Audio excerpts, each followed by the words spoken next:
Everyone. Welcome to our Family Engagement Networking Night for the month of June. My name is Jenna Priya, and I'm the Director of Family Engagement and Special Education for the ARC of Tennessee. And we do this every month, the last Tuesday of the month from 5 to 6 p.m. Central Time, and we record these so that they can live on our website as a resource. So you can always go back if you missed a month or there's a particular topic you're interested in, and check out familyengagementtn.com to see the rest of the Family Engagement Networking Night topics that we've had. I am super excited to introduce you tonight to our friends at AnLar. We have Sarah Whitman and Elizabeth Collin joining us to present about the world of early childhood in the state of Tennessee and what we have going on with the TNTAN network, which stands for Tennessee Technical Assistance Network, which is a nice one-stop shop that the Department of Ed has put together for teachers, families, schools to use as a great resource. And AnLar is the contract that handles everything early childhood. So I'm going to go ahead and turn it over to you all, and I will be turning my camera off, but I'll be here. If you have any questions, feel free to put them in the chat, participate that way, or you can unmute and participate in that way as well. Thank you guys for being here. Thanks, Jen. So I am Sarah Whitman. I am the project director for our TNTAN work at AnLar, and I am Assistant Director of Technical Assistance at AnLar. And as a former, so this is a topic that's really, really near and dear to my heart. I actually raised my brother, who's a student with disabilities, and so got into special education from the family perspective and really going through the Iept process with him, really struggling through that and saying there's got to be a better way, and changed careers in my late 20s and really got excited about this work. I've been working with AnLar for about 5 years. Prior to joining AnLar, I was at the Massachusetts Department of Elementary and Secondary Education. I'm actually based in Massachusetts. And in the Massachusetts Department of Elementary and Secondary Education, I was our early childhood outcomes coordinator. So lived, eat, slept, and breathed early childhood special education for many years. And I'm excited to talk to folks today about early childhood transition and the work that we're doing in preschool as part of the Tennessee Technical Assistance Network. And having been a former family member, I do want to do a quick, and I'll let Elizabeth introduce herself in just a second, but what the heck is technical assistance, right? I've told people even in my own life, and they're like, oh, so you work in IT? And it's like, no.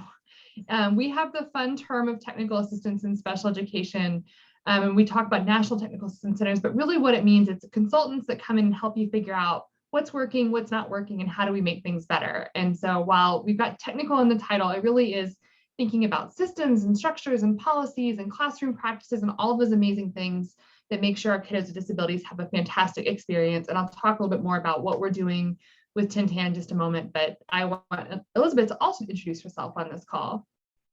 Thank you, Sarah, and hello, everyone. My name is Elizabeth Collin. I'm a technical assistance specialist here at AnLar, and I have a background in public policy. I have a passion for education policy. I worked in the early childhood classroom for about 3 years.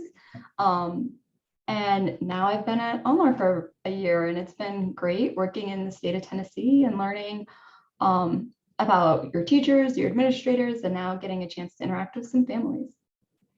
Great, thanks, Elizabeth. So I thought we'd get started by talking about what the heck the Tennessee Technical Assistance Network is and why it might be of interest to you. So for those of you who don't know, the Tennessee Department of Education, TDOE, has a strategic plan. It's called Best for All. And so there are these 3 different components: student readiness, educators, and academics. And of course, we see families as underlying all of these pieces, right? Families support educators and have really strong relationships with educators. They support student readiness, and they also support children's academic success. And so just on the next slide, you can see a quick description of those elements of the strategic plan and how the state thinks about them. But more importantly, I want to focus on the Tennessee Technical Assistance Network. And so as Jen mentioned, there are a number of vendors that are supporting this work. We are just coming up on our first year on July 1st of this work. It's been an interesting start. We're really excited to do some more intensive collaboration with districts in the state. But as you can see here, AnLar is the preschool vendor, although our partners at Triad do work with young children with disabilities as part of their work as the intensive behavior vendor and the autism vendor. So we have done a number of opportunities where we've collaborated with them. In fact, Elizabeth and I just came back from Tennessee on Thursday, where we were doing some statewide training for districts around how to support and mitigate challenging behaviors from a classroom perspective all the way down to individual student perspective, focusing on students with autism, with our partners with Triad. And so there are also another vendor, the Tennessee Tiered Support Center is focusing on multi-tiered systems of support to support students primarily in the older grades, but we have been doing some work with them around preschool. And so that's the network. Who the heck is AnLar? So we often get the question, what is AnLar? Is it an acronym? What does it mean? So AnLar is a Gaelic term for the center where people come to meet, or the city center and town center. And so we really see ourselves as collaborative places where we can pull folks together and help them support. But we don't think of ourselves as like a typical consulting firm, because we do really start from the ground up and starting with understanding. And so we're not going to do this cookie cutter approach where we're going to go to every district in Tennessee and say, this is exactly how you do early childhood special education, regardless of who you're serving or who the teachers are in your classroom or the needs of the children and families in your community. So AnLar has a number of different services that you can see listed here. This project, of course, is focusing on technical assistance, but we do pull in our experience in research and evaluation and communications and even data systems to support this work in the state of Tennessee. And so our official task on our contract is to increase access to preschool opportunities for children with disabilities. And as family members, what that means for you is really at the core of our beings and existence, value inclusion, and making sure that children are educated in the least restrictive environment, whatever that means for that individual child. And so we are working at all levels of the Tennessee system to support the state, to support districts, to support teachers in classrooms and related service providers, all the way down to classroom aides and paraprofessionals, to think about the ways in which they set children up for success, to have access to high quality preschool opportunities, particularly focusing on children with disabilities. And so I'm going to stop there. I know there's a few people on the call. Any questions about TinTan or AnLar? Because I imagine those are two terms that, and I'm going to talk about our experience more in a minute, but this is probably new to y'all. So if there's questions about those specific things, I'd love to just pause. I will add that our work is focused on the districts. And so while family engagement is the core of everything that we do, right now as part of our contract, we're not providing direct services and supports to families, which is a little bit different than our partners at Triad, who are potentially working with families in addition to the districts as part of their behavior work or their autism support. And so our contract is structured slightly differently. And so when we're talking to you today about the amazing tips and tricks that we've been giving districts and what you might be able to implement for yourselves, either as you're going through that transition from early intervention services to preschool special education, or you're thinking about how to meaningfully engage with your district's preschool program, we're really focused on the district side, although we love the family side and are hoping to build on that more work in the state in that area. All right. So our expertise, I think I touched on it a little bit in our introductions, but we have a team of almost 18 people, not almost 18 people supporting this work at AnLar, and we have tons of content knowledge, and at our heart, most of us are early childhood folks. So we do have some Part B, like special education, ages 5 to 21 folks, myself included, but a lot of us have experience at either at the state or local level in Part B special education, so working with kids ages 3 to 5, or Part C early intervention services, working with kids birth to age 3 with identified disabilities. And so we really do bring a real depth of knowledge to this work and enthusiasm for this work. And I think even so far in our year of Tennessee work, what's been really helpful is that we are familiar with early childhood in a way that sometimes the district folks aren't, right? The person that's overseeing preschool may not be they may not be an early childhood educator. They may be an elementary school principal. They may be a special education supervisor that really has a focus on older kiddos. And so where we see ourselves as that translator of, okay, that may be best practice for 5th graders with disabilities, but what does it look like when you have a 3-year-old with disabilities in a classroom? And then last but not least, before I get into probably the meat of why you're actually here, to learn about the content of the presentation. So these are some of the services that we offer in case you're curious. These are available through Tennessee's Technical Assistance Network as a free service. And so professional development for district staff and leadership, doing some leadership coaching, even thinking about, like I was just mentioning, district administrators who are overseeing or supervising preschool but don't have experience in preschool, doing preschool program evaluation, and then of course just really consultation and that big umbrella of technical assistance to increase inclusive opportunities. And so if you want to learn more about us or our resources and supports, you can actually check out our website, which I will drop in the chat, and you can see some of the things we have coming up. Again, unfortunately, at the current time, it's really targeted towards districts, but I'm hoping it'll be helpful for you all to hear some of the messaging that we're giving to districts and how you can kind of parallel that from the other side of the table as really valuable partners. And now I'm going to turn it over to Elizabeth. Oh, thank you, Sarah. So Sarah kicked us off with a whole bunch of information about AnLar and our expertise and the work we're doing in Tennessee. And we wanted to share a little bit about our approach to family engagement. But before we do that, we're going to do a quick share out. If you could just think back to a time where your family, or you felt that your family was engaged in a meaningful way, and what was the impact for you and your child or children?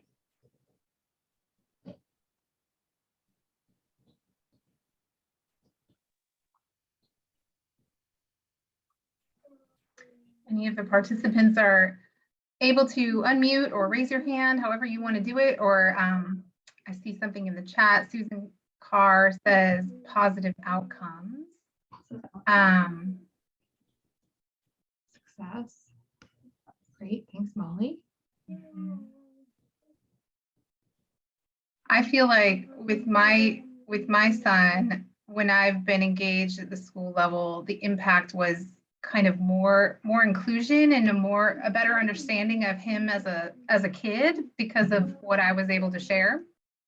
Right.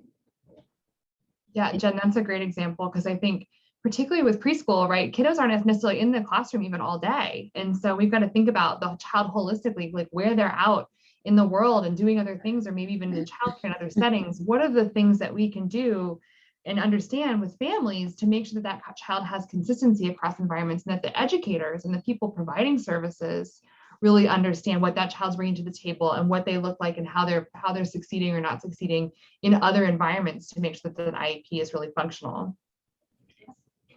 Know that, and the positive outcomes and success is a great impact to have. And I think we encourage families to define what success looks like. And so, Jen, you talked a little bit about how you knew it was a successful experience, and we value that as well. So we think of family engagement as 3 different pillars. And the first is around building trusting and collaborative relationships among teachers and staff, families, service providers, and community members. The second pillar to family engagement is recognizing, respecting, and addressing families' needs, including those related to class, ability, and cultural difference. And then that third pillar is sharing power and responsibilities with family members. And so a lot of times what we see is that families are involved in their school systems and their districts and in classrooms, but AnLar would really like to push for family engagement and moving the needle forward into diving deeper into those 3 pillars, being closing those cultural gaps in class and differences between families, giving families more power, and also truly committing to collaborating with families from the beginning. And so we like to think that family involvement, the school or district might view the family as recipients of a service. They may ask families for input, and they may update families, giving them direct information about policies, events, and et cetera. And these are all great things. And we know that family involvement is really important. And in some cases, family involvement is the most appropriate approach, but we always want to push districts to family engagement, where families are not only the recipients of service, but they're partners with educators, and they get to determine the types of support and services and supports needed. That they're not only asked for input, but the family's perspectives are used to inform major decisions, opportunities, and needs of the program. And that families are not only updated, but they're part of the collaboration and they share decision-making power. And so why does family engagement matter? Well, there's a few research studies that I'll go through at a very high level fairly quickly, but children whose families were engaged were more likely to regularly attend school, have better social skills, demonstrate positive behaviors, do better academically, and graduate from high school and attend post-secondary schools. In our younger kiddos, the parent and teacher cohesion is even more important for child outcomes, and it leads to warmer home and school environments, which can support developmental trajectories. Another experiment showed that true family engagement increased the trust and respect between the school teachers and family members, increased the students' capital, as well as provided more opportunities for the school community to support that child's academic and social needs. And so the next piece, what we're focused on here at AnLar and through our work. One is just to teach explicit strategies to districts on how to move from involvement to engagement, ways to think of how they work with families in their programs. Another is to help districts develop systems and create more sustainable change, integrating culturally responsive practices, building district capacity to support authentic family engagement. And so who do we work with? Sarah talked about this in the beginning, but we range from paraprofessionals, teachers, service providers, to administrators and district leaders as well. And so how do we do this work?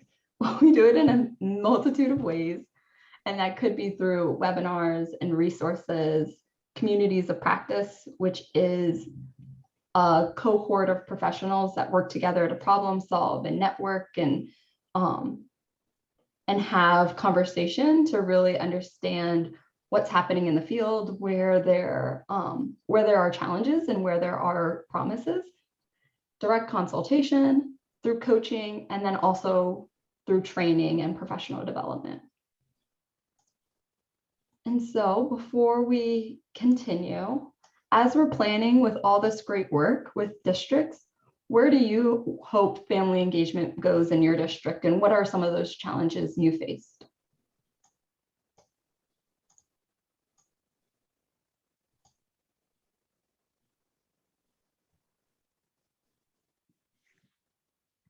And again, feel free to unmute or use the chat.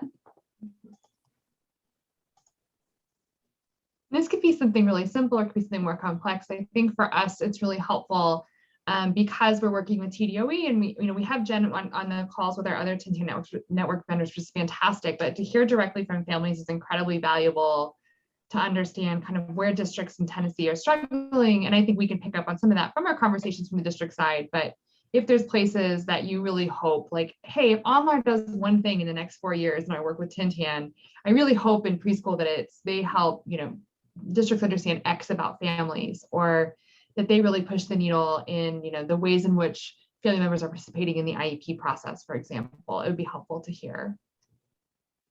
And we're putting you on the spot. And I know, and Jen, this is also recorded. So you know what, I'm going to drop my email in the chat because folks also might not be comfortable sharing out in the group. So if you want to share with us directly, you're more than welcome to do that. We'll take that and share it back with the team and not identify who it was that shared it. Thanks, Sarah.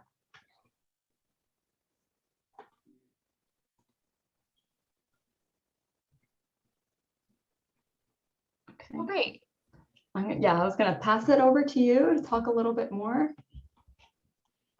Yeah, so let's jump into the meat of things. We wanted to walk through some engagement strategies for preschool families, and I want to say that these are actually kind of the opposite side of the coin of what we've been sharing with districts. And so everything you're going to hear on the call today is a parallel to something we've heard with districts. And so as we're thinking about these different pieces, I think it's important for y'all to know that we're actually thinking about it from both sides because that real authentic engagement, like Elizabeth was describing, really is a meeting in the middle as opposed to one side being more directed than the other. And so starting out with communication. So thinking about, as a family member, sharing your communication preferences with your child's school and teachers, right? Sometimes folks don't do because they don't know, right? I've worked with families where they're like, oh man, a phone call is so much easier because I get a phone call and I can just really attend and it's, and I can get everything cleared up and it's hard or maybe a family that doesn't have English as their first language, doesn't have strong literacy skills, phone calls are way easier than trying to find someone to help them interpret a text message. And other people like myself, when people call me, I want to throw my phone into the river. And so text messages are really preferable. And so making sure that you share that with folks and helping them understand the best ways to be able to reach you. We touched upon this a little bit earlier in when we talked about the outcomes, but you guys are the experts in your child. And so making sure that when you're communicating, owning and knowing that value and sharing that insight with the teachers and the IEP team, because particularly with young children ages 3 to 5, you really are looking at those children across the community. Even though it's an educational focus of the IEP, you're thinking about how you support that child in really functional ways as little humans out in the world. And so you're the person that spends the most time with your child. You're the person that knows your child the best. And so sharing that information with folks is really, really helpful. And then lastly, asking for clarification if you don't understand something. I know when I first started attending IEP team meetings for my brother, I was so overwhelmed and I felt like, oh man, everyone in the room knows what they're talking about. And I shouldn't ask questions because I'm gonna look silly, or they're gonna think that, you know, I shouldn't be here. And it took me a while to get over that, but it really helped me become a much more engaged partner in his education when I asked questions about what I didn't understand and put myself out there and took that little bit of a risk. And also, for those of you that have more comfort in your child's advocacy and supporting your child, it can also help districts understand where they may not be doing a good job with other families who aren't comfortable with asking. And so if it's hard, so I know sometimes it's easier to advocate for others rather than ourselves. And so if it's hard to ask for clarification for yourself, sometimes putting yourself in that shoe of, okay, but when I'm asking a question, I'm actually asking, and it's going to help every family in my community, every family of a child with disability at the school can be really helpful. And so we have another share out. How do you currently communicate with your child's preschool program? If you have a child that's preschool age, or if you have an older child or a younger child, how do you communicate with either the school district or their early intervention provider?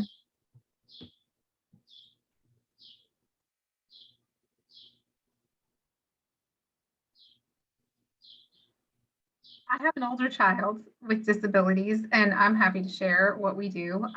He's nonverbal, so it is super important that I have that communication daily with the teachers. And the teachers were willing to work with me to create a form that they fill out throughout the day as he's going through his schedule. They give a little kind of like a happy face, a medium face, or a sad face about how his day went, how his behaviors were in that particular part of the day. Anything he ate, his toileting, like all the things that I would never know because I would never be able to get that out of him. They put on that little sheet, and we try to make it as easy as possible for them to just do a quick like check mark or check a box or make a quick note. But it's so helpful for me to see every day what his day looked like. Awesome. That's a great example. Anyone else?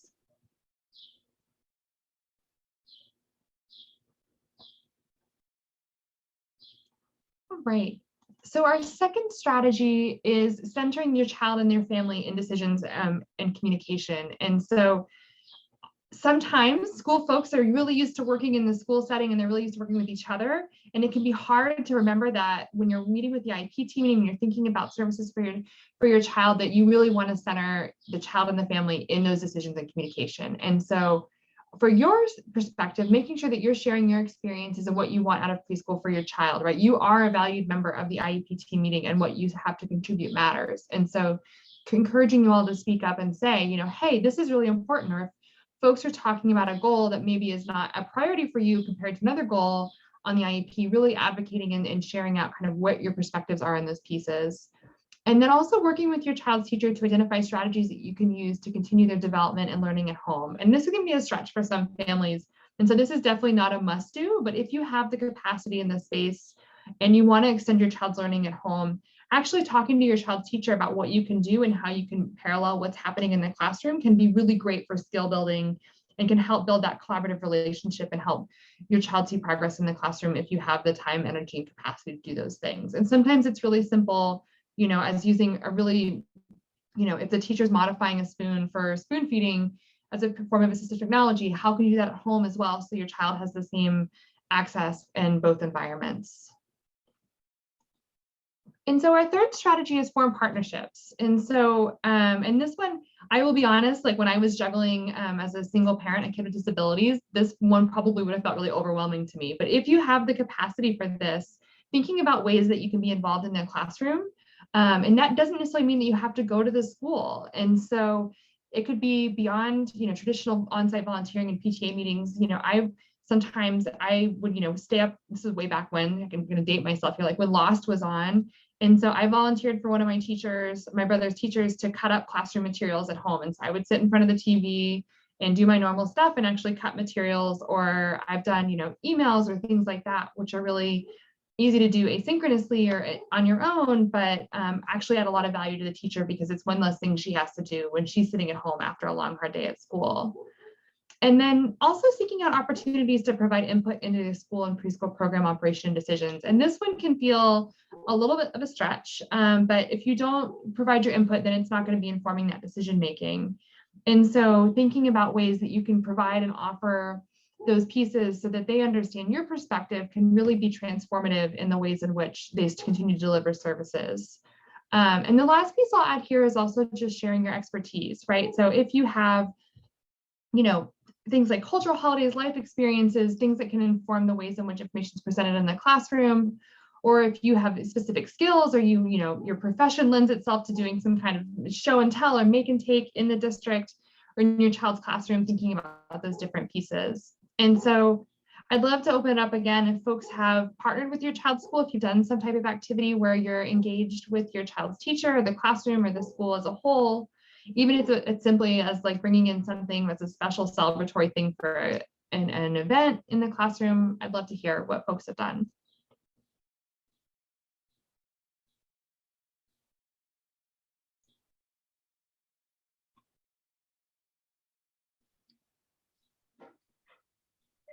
Elizabeth, go ahead, Jackie.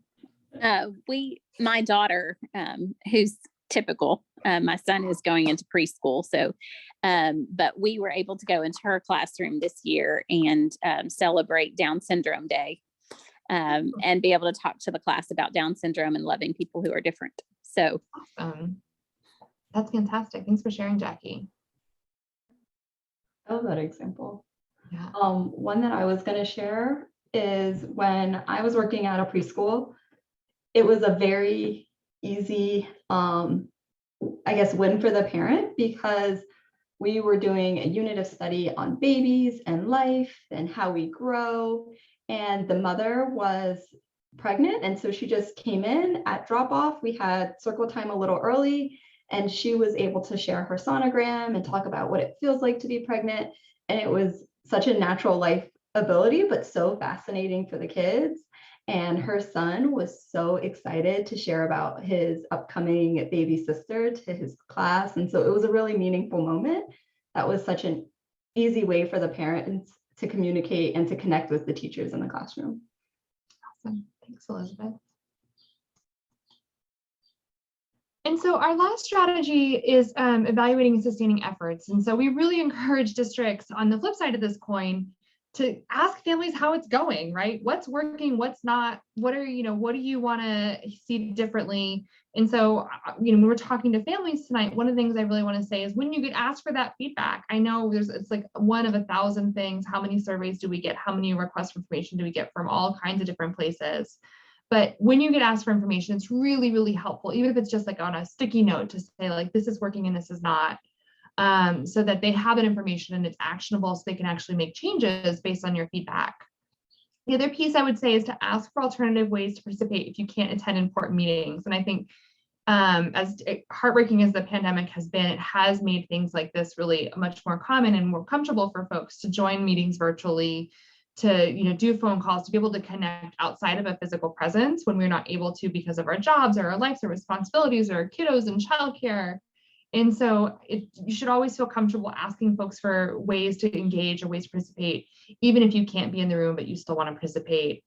And then this last one is, and I'm a total data nerd, so this is probably one that I snuck in there just for fun, but looking at data about your child and their school and asking questions about it. So as you're starting to understand the ways in which the school's functioning and what they're prioritizing, it can be really meaningful for districts to understand kind of what you're seeing in their data, or where you have questions about what's happening, and also for you to understand how your school is doing and how things are going. And so it really can be a fantastic two-way street. And so I want to transition now to the IEP process, because this is a really, this is the primary way families of students with disabilities are initially engaged in their child's education, right? You are either transitioning from an IFSP to an IEP, or you're thinking about just finding newly eligible for early childhood special education. And so there are really opportunities for families to be meaningfully engaged in all steps of the process, from referral to evaluation to the IEP meeting. And I want to touch on those just for a minute.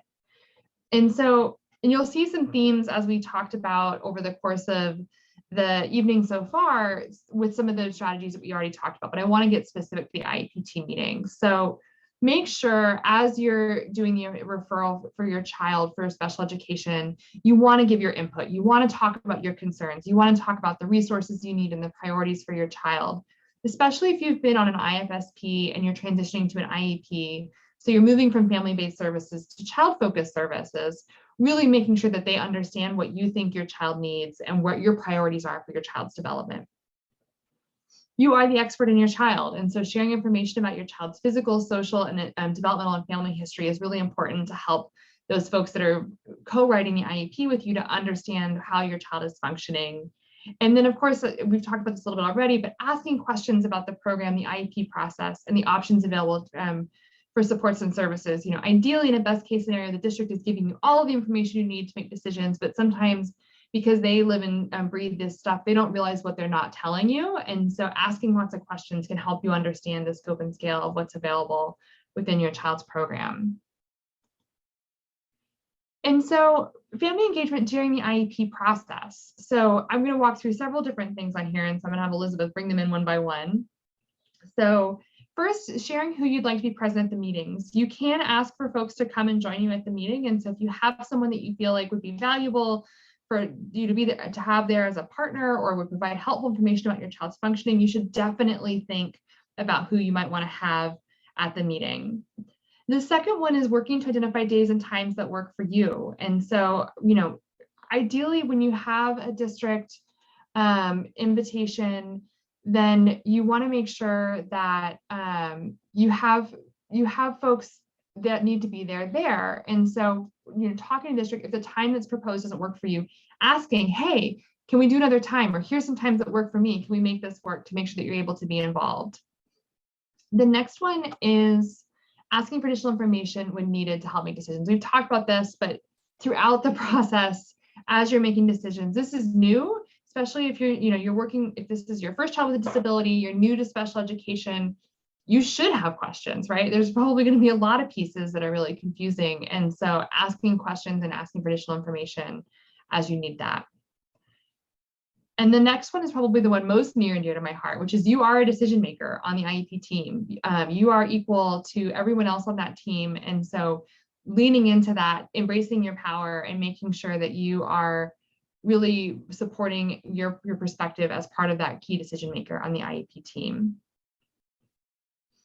Again, asking clarifying questions and inviting the team to ask questions of you. So sometimes folks might be a little hesitant to put families on the spot, but encouraging them to, use your expertise in your child, use your understanding of your child's functioning across settings to make sure that that's incorporated into the IEP.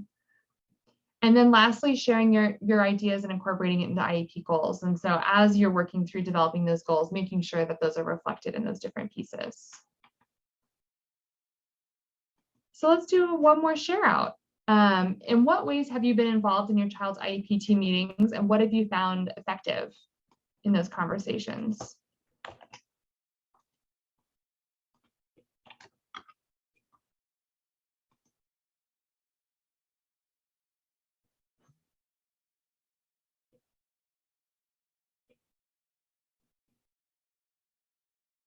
I know one strategy that I've seen be effective, especially if you're new to the district, is actually asking for like a pre-meeting.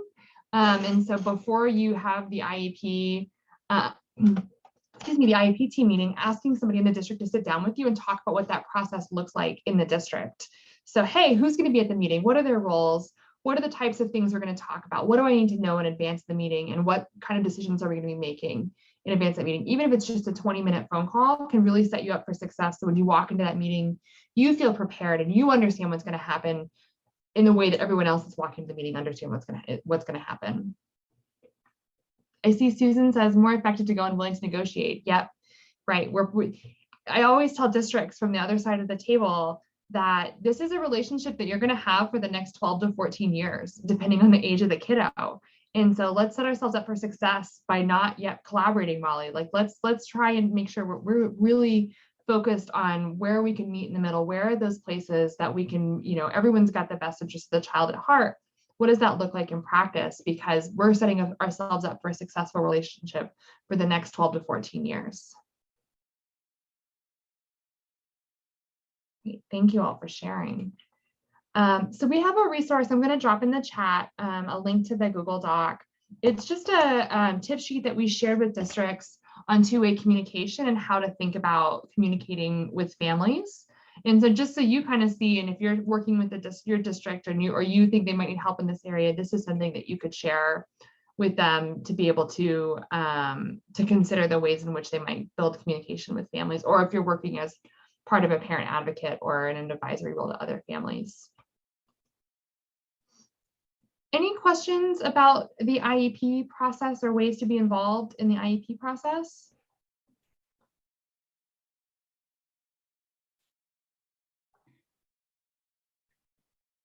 All right, I'm going to turn it over to Elizabeth to talk about successful transitions from Part C to Part B special education. All right, thank you, Sarah. So in addition to the IEP process, one of the major transitions of a young child with a disability is moving from early intervention services to their preschool special education services. And so I'm going to start off with some fast facts, if you may, about what is Part C, what is Part B, and what are some of those differences.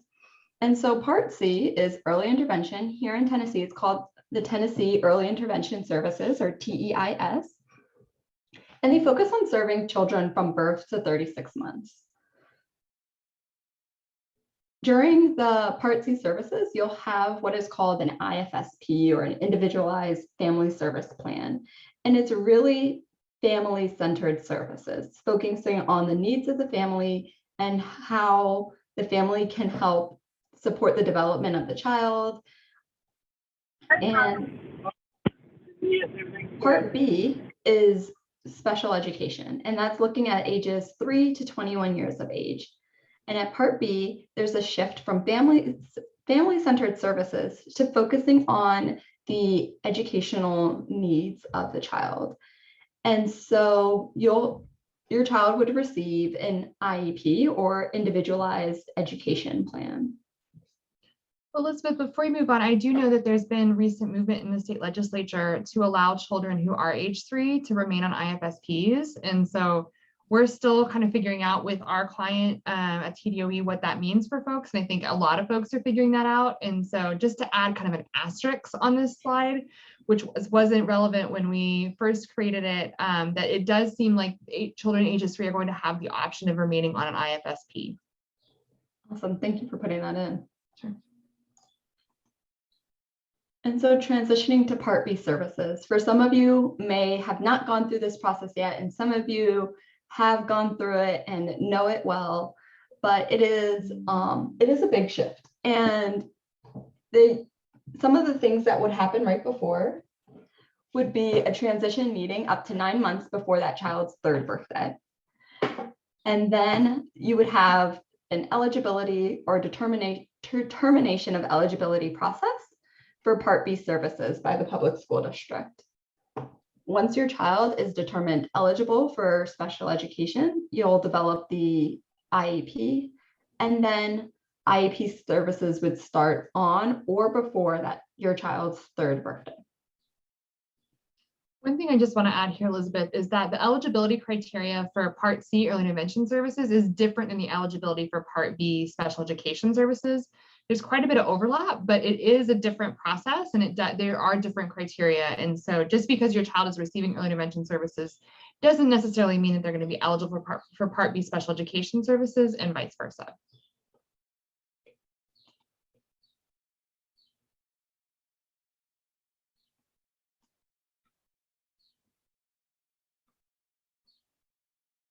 Did I freeze or did Elizabeth freeze?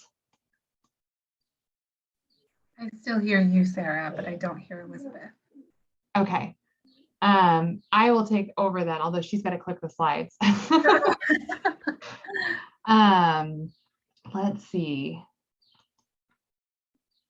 Elizabeth, are you there? Nope. Okay.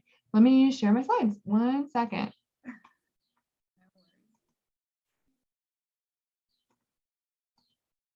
All right. So family engagement during transitions. So as you're working through this process, I want to make sure that folks are asking questions. Elizabeth just texted me, her power went out. Not great. She's reconnecting.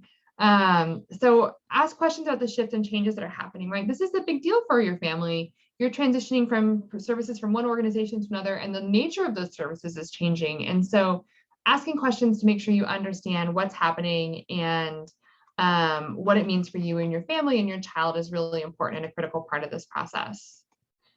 Of course, start the process early. You saw on the last slide that you can start those meetings as early as 9 months before the 3rd birthday. And so if you're concerned about that transition, making sure you start those conversations early so you don't feel like you're really stuck or you're really crunched at the end, it can be really important. We've talked about this already, but making sure that you're clear about your goals and priorities for preschool special education, right? What do you want for your child? What are you hoping your child gets out of this experience, and having those incorporated into the IEP? As always, and you'll learn this as you work through special education over the next many years, but being sure that you understand your rights and responsibilities, right? You're going to get documentation from the district that explains that. But if you don't understand that, talking to folks like the ARC or talking to other parents or talking to the district to make sure that you understand what those are. And then as we've been hammering home probably all of the conversation today, making sure that you take time to review resources, ask questions, and make decisions, right?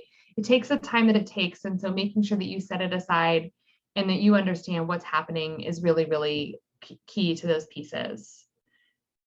And so that actually concludes the content that we had to present today. We did want to open it up to questions from folks and see if we could be, if there's any specific questions that you have that we can hopefully answer on the call today, or if not, that we can take back and make sure that Jen gets the answers for y'all. We'd be happy to open it up.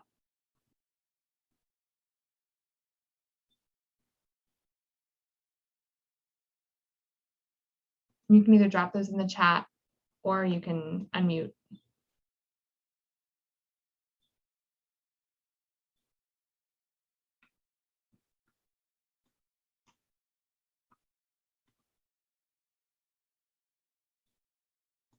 Hello, it's Elizabeth. I'm Hello. not sure what happened. My power went out for a moment, but I joined in by phone. Welcome back. We're just opening up the room for questions, Elizabeth. Okay, sounds great. Thank you. And you can also feel free to reach out. I dropped my email in the chat to reach out to me directly if you have questions. And I know Jen, you guys have a lot of resources and supports for families too. Well, we'll keep the room open for a minute, but my big ask is that we are evaluated on our work. We have an external evaluator for this project. And so I'm dropping a link in the chat, or if you have your phone and take a picture of the QR code, it'll prompt you for like a really quick survey about this webinar. And we'd love to get feedback on how helpful it was for you or things we could do differently for next time. And so when you do that, just add something in there about ARC and family engagement. It doesn't have to be exactly this title, but that's how they separate it out and make sure that you have the information that, or they have the name of the trainings to make sure that it aligns. And that being said, we can hang out for just a couple minutes in case folks have questions while they do the evaluation.